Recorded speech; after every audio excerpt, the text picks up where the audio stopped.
berkaitan dengan komposisi pimpinan KPK hari ini, maka dengan sangat mudah saya bisa mengatakan inilah pimpinan KPK terburuk sejak pembentukan KPK 2003 yang lalu. Di luar dari aspek ketatanegaraan, dari aspek pemberantasan korupsi, maka perpanjangan masa jabatan Firly ini praktis hanya menguntungkan 5 orang itu saja, tapi merugikan kita semua dan masyarakat.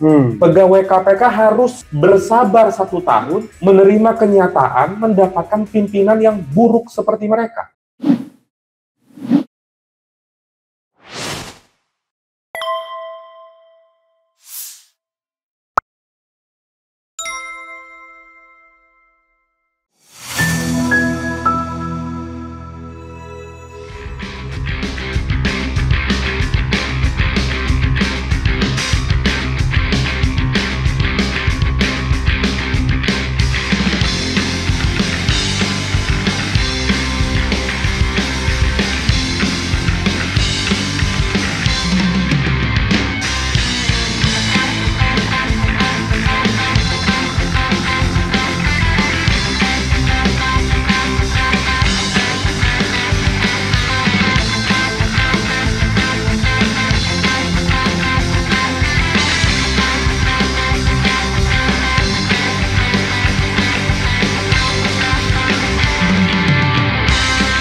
Kita langsung pada soal yang teknis, karena ICW ini kan luar biasa, nonton KPK ini kan sampai overnight ya, midnight pun ditonton KPK ya.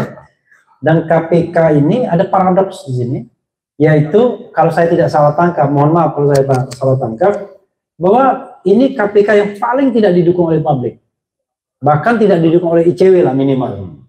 Pengen sekali komisioner diganti. From the beginning, Firly bermasalah, bahkan ketika di kandidasi pun sudah tidak didukung sebenarnya, apalagi terpilih dan jadi ketua lagi, diperpanjang lagi, bonusnya banyak benar ya kan. Apa yang Kurnia bisa lihat soal perpanjangan masa jabatan ini, baik dari perspektif pemberantasan korupsi, dan kalau memang ingin masuk ke wilayah yang bukan wilayahnya konstitusi, silahkan juga, silakan. Ya, makasih Bang Refli. Jadi memang kalau tadi mengutip tadi pertanyaan Bang Refli ya, soal bagaimana sikap ICW berkaitan dengan komposisi pimpinan KPK hari ini, maka dengan sangat mudah saya bisa mengatakan inilah pimpinan KPK terburuk sejak pembentukan KPK 2003 yang lalu. Ada sejumlah argumentasi sebelum tiba ke sana, Bang Refli. Misalnya yang pertama, kalau kita lihat pucuk pimpinan tertingginya, Firly Bahuri, itu sudah 2 kali terbukti melanggar kode etik. Berulang kali dilaporkan ke Dewan Pengawas, bahkan ICW sendiri sebagai pelapor kala itu sempat menyambangi Bareskrim terkait dengan dugaan tindak pidana korupsi gratifikasi dalam konteks penggunaan helikopter mewah. Itu kita cerita soal Firly. Yang kedua ada Lili Pintauli. Dan jangan lupa juga semua pimpinan KPK ini adalah mendapatkan restu dari Presiden Jokowi. Ada saudari Lili, itu juga sebenarnya belum terbukti karena kala itu Dewan Pengawas justru memberhentikan proses penegakan etik, tapi kami lihat di sana kental dengan pelanggaran etik, bahkan ada kembali nuansa tindak pidana korupsi gratifikasi. Lagi-lagi kami laporkan ke Barreskrim mandek penanganan perkaranya. Bahkan saat itu kita sempat berulang kali berdebat dengan kepolisian terkait dengan unsur tindak pidana dari saudari Lili. Kemudian berganti baru-baru ini, Johanis Tanak dari Kejaksaan, ternyata juga kontroversi. Ada kantor di belakang layar. Ada dugaan memiliki kantor, berkomunikasi dengan pihak yang berperkara, dan lain sebagainya. Tambah lagi, Saudara Gufron yang rasanya tidak tahu malu karena memaksa mengajukan judicial review agar bisa mengikuti proses pemilihan pimpinan KPK. Padahal belum cukup umur. Berdasarkan undang-undang KPK lama, dia tidak masuk di sana. Nah, jadi kalau kita lihat di luar dari aspek ketatanegaraan, dari aspek pemberantasan korupsi, maka perpanjangan masa jabatan Firly ini praktis hanya menguntungkan 5 orang itu saja, tapi merugikan kita semua, pegawai KPK dan masyarakat. Pegawai KPK harus bersabar 1 tahun, menerima kenyataan, mendapatkan pimpinan yang buruk seperti mereka. Luar biasa ya. Belum lagi penanganan kasus yang mandek. Banyak kasus korupsi bansos sampai sekarang nggak jelas penanganannya. Kasus IKTP juga seperti itu. Jadi tidak ada manfaatnya perpanjangan masa jabatan ini, Bang Refli. Ya, yang pertama statement Prof. Denny itu yang mengatakan sudah ada bisik-bisik terkait dengan komposisi baik yang setuju maupun yang dissenting, apalagi putusannya nanti akan tertutup, tentu tidak mengagetkan lagi kalau melihat langgam MK belakangan waktu terakhir. Untuk memutus. Jangan-jangan tidak mengagetkan juga kalau nanti boleh di bawah 40 tahun ya. Silakan. Iya, jadi berkaca pada putusan KPK kemarin, putusan yang tidak masuk akal saja, mereka mengamininya. Apalagi yang soal sistem proporsional. Bagi kami di ICW, banyak yang mengatakan kalau mekanismenya terbuka, maka itu praktik korupsinya sangat masif kepada masyarakat. Nah, dalam konteks itu, dalam bayangan kami, bukan soal sistem pemilunya yang diganti, tapi pengawasannya yang diperketat. Dan kalau dipindahkan ke proporsional tertutup, apakah di sana sudah dipastikan tidak ada korupsi? Justru praktik patron dan klien itu akan semakin kuat. Bagaimana orang-orang yang mempunyai relasi bagus dengan ketua tingkat pusat, DPP, DPD untuk bisa naik menjadi peringkat 1 sehingga dia yang nanti akan dicalonkan. Praktik korupsi itu yang sangat kami khawatirkan. Itu satu hal, Bang Refli. Kemudian yang kedua, soal tali mandat masyarakat dan wakil rakyat. Sekalipun hari ini hal itu masih menjadi problematik, tapi justru dengan proporsional tertutup, itu semakin dipotong. Sehingga tidak ada lagi relasi yang kuat antara konstituen dan wakil rakyatnya. Jadi dua persoalan itu, aspek benang merah antara masyarakat dan wakil rakyatnya, kemudian yang kedua ada ruang gelap korupsi politik yang besar kemungkinan akan terjadi, yang harusnya dapat dipertimbangkan secara jernih oleh Mahkamah Konstitusi. Namun karena belakangan waktu terakhir tidak mungkin jernih karena selalu kotor dalam konteks pertimbangan-pertimbangan yang dituangkan oleh majelis terhadap putusan-putusan yang bernilai sangat besar bagi masyarakat. Itu Bang Refli. Luar biasa ya. Saya ingin ngomong soal pemerintahan ya. Harus ngomong sama anak muda pastinya ya kan. Kalau sama orang tua ini kan sudah kadang-kadang sudah involutif ya kan. Nah, cara berpikirnya sudah ketinggalan. Jujur ya. Kalau kita kaitkan yang satu pertanyaan yang langsung menohok begini, percaya nggak sama Presiden Jokowi dalam hal pemberantasan korupsi? Pilihan jawabannya cuma percaya dan tidak percaya. Nggak percaya. Nggak percaya. Karena tidak percaya, maka saya mau tanya alasannya. 1 apa, 2 apa, 3 apa, sebanyak-banyaknya. Pertama, saya pribadi tidak melihat ada keseriusan untuk membangun politik hukum pemberantasan korupsi yang clear. Kita tahu bersama gelombang pelemahan terhadap pemberantasan korupsi rasanya silih berganti beberapa tahun ke belakang, Bang Refli. Terakhir di tahun 2019, serangan mematikannya akhirnya datang. Tatkala dua hal, Bang Refli. Yang pertama, pemilihan pimpinan KPK yang penuh dengan permasalahan. Yang kedua, di bulan September akhirnya Undang-Undang 30 tahun 2002 atau Undang-Undang KPK berhasil direvisi. Dan bukti konkret kekhawatiran publik selama ini tadi sempat kita bahas. Indeks persepsi korupsinya anjlok.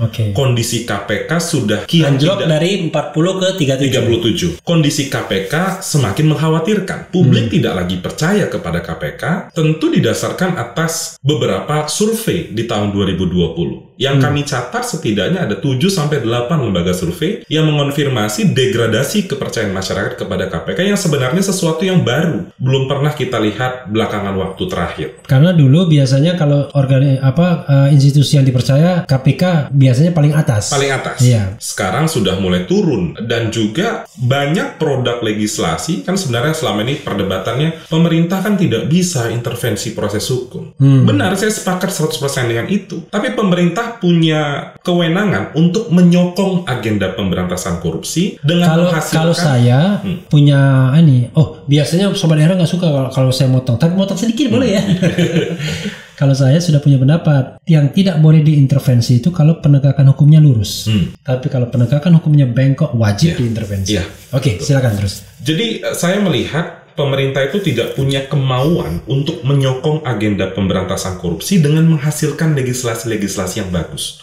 Ada banyak tunggakan kita, Bang Refli, rancangan undang-undang perampasan aset, rancangan undang-undang pembatasan transaksi uang kartal, lalu ada revisi undang-undang tipikor. 3 isu ini selalu digaungkan oleh masyarakat. Tapi yang dikerjakan justru menggembosi KPK dengan revisi undang-undang KPK. Prosesnya kilat, tidak partisipatif, jangankan masyarakat. KPK sebagai user undang-undang itu saja tidak pernah dilibatkan. Dan itu kami sering katakan terjadi praktik otoritarianisme legislasi, lebih-lebih terhadap pemberantasan korupsi. Jadi saya selalu mengatakan kalau Pak Jokowi itu di tahun 2020 kalau nggak salah itu pidato di Hari Anti Korupsi Dunia. Pokoknya menginginkan agar pemberantasan korupsi selalu menyala. Hari korupsi itu tanggal 9 Desember ya. Bagi saya bukan lagi pemberantasan korupsi tidak boleh padam. Itu kalimat Pak Jokowi. Bagi saya bukan lagi padam hari ini, gardunya udah meledak. Gardunya udah meledak. Jadi sulit untuk diselamatkan lagi agenda pemberantasan. Jadi gardunya udah meledak berarti pusat kendalinya ya? Pusat kendalinya sudah, justru pusat kendali itu yang mengakibatkan situasi hari ini. Tapi kan di pusat kendali kan paling tidak kan ada pembisik yang berjasa dalam mendirikan ICW. Iya, kita selamat malam Mas Teten, selamat siang, selamat sore. Ya kita tidak melihat hal itu terjadi sayangnya ya, Bang. Ada banyak lah, saya rasa tidak hanya Kang Teten, ada cukup banyak aktivis yang berada di lingkar dalam istana. Tapi mengingatkan, saya tidak tahu apakah sudah diingatkan tapi tidak mau dilakukan atau tidak pernah mengingatkan. Itu yang jadi perdebatan selama. Karena kalau sudah diangkat jadi komisaris kan enak soalnya. Biasanya kan begitu, kalau dia pejabat lingkar istana, biasanya diangkat jadi komisaris, dan komisarisnya biasanya yang grade-nya A gitu ya. Nah itu yang menurut saya juga akhirnya orang akan bungkam dan diam kan, karena demikian nikmatnya kan. Karena tidak hanya Teten yang mantan ICW di sana, ada juga di Sekretariat Negara ya. Yang komisaris di Pertamina kan. Ya kan? Pernah juga kan di ICW kan? Ya pernah sepertinya. Pernah. Jadi memang itu problem terbesar yang kadang-kadang kita nggak enak mengkritiknya. Tapi kan kalau kita nggak kritik kan fenomena ini akan senantiasa terjadi ya. Ketika orang diberikan kenyamanan, maka daya kritis, daya idealismenya sudah bukan hanya berkurang, tapi minus bisa. Itu baru satu alasan tadi. Walaupun saya tahu Anda bilang satu alasannya pertama tapi ada yang kedua apa? Iya, yang kedua itu jelas sekali. Saya ingat betul janji politik Pak Joko Widodo sebelum menjadi presiden. Tertuang lengkap, komprehensif dalam Nawacita. Poin 4 Nawacita itu mengatakan akan mendukung upaya penegakan hukum terlebih pemberantasan korupsi. Diulangi kembali janji politik itu di tahun 2019. Tapi faktanya hari ini ya justru bertolak belakang dengan hal itu. Ada kesempatan sebenarnya Bang Refli di tahun 2019 Presiden untuk mengeluarkan Perpu Undang-Undang KPK. Kurang banyak apa tokoh masyarakat yang datang ke istana saat itu? Bahkan yang salah satu yang datang kala itu adalah Menko Polhukam hari ini, yang Pak Mahfud MD. Mahfud MD ya. Mahfud MD sempat bertemu dengan Pak Jokowi. Dan sempat juga jadi juru bicara itu. Ya, kalau nggak salah sempat jadi juru bicara. Entah mengangkat dirinya sendiri atau diangkat rame-rame, saya nggak tahu ya. Tapi yang jelas Pak Mahfud yang konferensi pers saat itu. Konferensi pers ya. Mengatakan akan mengeluarkan Perpu. Ada yang menarik di sini Bang Refli soal Perpu ini ya. Jadi di Undang-Undang KPK baru itu kan Presiden tidak memilih untuk tanda tangan undang-undang itu. Logika sederhananya, kalau dia tidak memilih tanda tangan, ada poin-poin yang dia tidak sepakat. Iya. Kan itu logik sederhana. Tapi sampai hari ini Perpu sudah digaungkan oleh masyarakat, instrumen yang dijamin oleh konstitusi, tapi tidak diambil. Jadi kami berkesimpulan ya memang substansi inilah yang diinginkan oleh Pak Jokowi. Tapi ini secara formal ini RUU inisiatif ya. Saya pernah mendapatkan informasi bahkan dari anggota DPR sendiri yang mengatakan bahwa sama sekali nggak dibahas ini. Nggak ada pembahasan katanya. Iya. Sama sekali nggak ada pembahasan. Dan di forum paripurna Bang Refli itu kan tidak quorum ya. 560 anggota DPR, tapi berdasarkan perhitungan beberapa jurnalis yang disebarluaskan videonya itu hanya 120 sampai 130 orang. Dan waktu itu belum pandemi. Jadi kan alasannya nggak ada kan? Iya, jadi harusnya itu kan pelanggaran formil yang jelas, tapi sayangnya Mahkamah Konstitusi tidak membenarkan itu sebagai pelanggaran formil. Oke, saya menyela sedikit ya sebelum poin ketiga. Anda masih punya harapan dengan Mahkamah Konstitusi? Setelah putusan Undang-Undang KPK tidak ada harapan. Karena Mahkamah Konstitusi, kalau saya catat ya, dia nolak menghapuskan presidensial threshold. Padahal sudah jelas itu kan sumber kriminalisasi demokrasi kriminal lah, demokrasi duit ya kan, untuk jual beli perahu. Dia juga menjadikan KPK sebagai objek angket ya kan. Dia juga mempertahankan hakim-hakim yang kira-kira sebenarnya ya katakanlah bahkan memberikan perpanjangan masa jabatan 15 tahun dan seperti ini untuk DPR-nya ya. Seperti halnya makin mengkonfirmasikan kalau Anda menjadi good boy, maka Anda akan mendapatkan kompensasi kan begitu. Tapi tetap saja kita harus mengajukan judicial review ke Mahkamah Konstitusi kan, nggak mungkin kan kepada Mahkamah Rakyat kan? Iya, karena itu jalur satu-satunya kan. Artinya betapapun kita tidak percaya, ya tetap saja jalur konstitusionalnya ke sana. Iya, di tahun 2019 itu saya ingat Presiden juga sempat memberikan gerasi kepada pelaku korupsi, Anas Makmun. Oke, Bupati yang katanya sakit ya? Gubernur. Anas Makmun itu gubernur. Oh, gubernur di daerah Riau, Sumatera ya? Riau. Iya. Memberikan gerasi, tentu ini kan hal yang baru juga. Iya. Kalau mendukung upaya pemberantasan korupsi, selayaknya tidak diberikan. Kalau alasannya sudah uzur, ada ribuan orang yang uzur sama seperti itu tidak pernah diberikan gerasi. Jadi dari sana kita bisa melihat dan beberapa undang-undang sepertinya Presiden hanya menitik beratkan pada ekonomi dan investasi. Padahal beberapa penelitian sudah mengatakan problem investasi hari ini adalah kepastian hukum. Salah satunya soal pemberantasan korupsi. Loh kok pemberantasan korupsinya yang diberangus? Pokoknya intinya adalah kalau negara itu baik, maka investor yang datang investor baik. Kalau negara itu tidak baik, korupsinya di mana-mana, maka investor yang datang ya investor yang tidak baik juga. Iya, betul. 2023 akan ada pemilihan lagi. 2023 masih presiden yang tadi Anda ragukan dalam soal pemberantasan korupsi. Masih anggota DPR sekarang mayoritas pendukung presiden. Apakah ada harapan dalam hal rekrutmen pimpinan KPK ke depan periode 2003-2027? 2027. Sulit memang Bang berharap dengan situasi hari ini ya. Karena kemarin presiden misalnya menunjuk pansel yang penuh dengan kontroversi. Banyak kritik masyarakat yang disampaikan kepada pansel. Padahal pansel itu adalah wajah dari presiden. Karena presiden yang memilih. Harapan itu tetap ada, tapi ketika kita melihat realitas ke belakang, harapan itu kian surut, Bang Refli. Jadi di tahun 2023 nanti ya bisa jadi pimpinan KPK hari ini mencalonkan kembali. Dan bisa dipilih lagi. Tentu Tergantung masih setia apa enggak. Betul, tentu kalau misalnya komposisi hari ini dari 5 orang, seandainya ada satu saja yang terpilih. Satu sudah 2 periode, Pak Alexander Marwata ya. Itu tidak boleh lagi ya? Ya, tidak boleh lagi. 4 lagi ini kalau seandainya mereka mengikuti lagi dan dipilih ya kondisi KPK sama saja. Makanya tidak salah ketika Mas Zainal Arifin Mokhtar kemarin ramai pendapatnya soal ya tidak ada lagi gunanya KPK. Bahkan dia ekstrim sekali ketika setelah Juni KPK itu apa dia istilahkan. KPK itu mati atau apa. Dibubarkan. Lebih baik dibubarkan saja dan dibentuk yang baru. Tapi bagaimana membubarkan KPK kalau pemerintahnya belum bubar? Dengan asumsi kalau kita kan tadi Anda kan mengatakan selama presidennya Jokowi, Anda tidak begitu yakin. Iya. Saya ingin kata-kata gradasi, tidak begitu yakin, tidak yakin, atau bagaimana? Tidak yakin. Tidak yakin ya, tidak yakin bahwa akan ada KPK yang kuat, kira-kira Betul. begitulah. Karena nanti sudah akan terlihat di panselnya, dan setelah pansel itu hasilnya nanti ke link DPR-nya udah akan kelihatan. Betul. Kan? Jadi Gitu. kalau dulu serangan KPK itu dari eksternal, DPR dan juga pemerintah, hari ini serangan KPK itu justru datang dari lantai 15 Gedung Merah Putih KPK, yaitu ruangan pimpinan KPK. Oh, lantai 15 ya? Lantai 15. Itu yang saya tidak tahu. Lantai 15.